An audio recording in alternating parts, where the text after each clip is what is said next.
Tiga daerah di Sumatera Selatan saat ini alami bencana banjir. Akibat kondisi tersebut, PJ Gubernur Sumatera Selatan mengumpulkan stakeholder dan memberikan arahan untuk terus memantau kondisi terkini di lapangan, serta terus berkoordinasi dengan TNI Polri dalam hal penanganan banjir.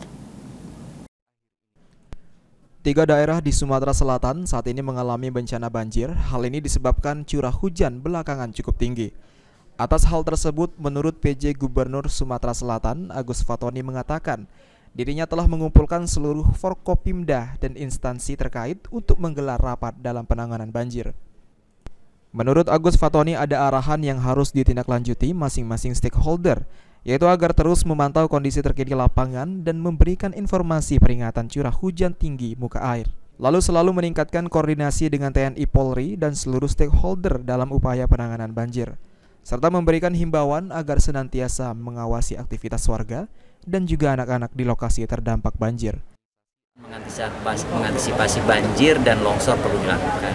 Begitu juga dalam jangka panjang, kita juga perlu persiapkan untuk penanganan karhutlah. Jadi segala macam bencana ini perlu kita antisipasi, koordinasi terus kita lakukan, apel kesiapsiagaan, pengecekan personil dan juga peralatan juga sudah kita lakukan. Untuk saat ini Pak, antisipasi penanggulangan seperti apa Pak? Yang saat ini terjadi ada di 3 Sumsel itu, di daerah Sumsel. Iya, kalau persiapan tentu sudah dilakukan bersama-sama dari provinsi dan juga kabupaten kota. Sementara yang bencana yang sudah terjadi sudah dilakukan penanganan bersama-sama, baik dari pemerintah daerah, TNI, Polri, dan unsur masyarakat, semuanya sudah bergerak, dan ini kita perlu atasi bersama-sama. Izin satu lagi Pak, terkait adanya refocusing 40% di area Pemprov Sumsel. Aji Delia, PAL TV.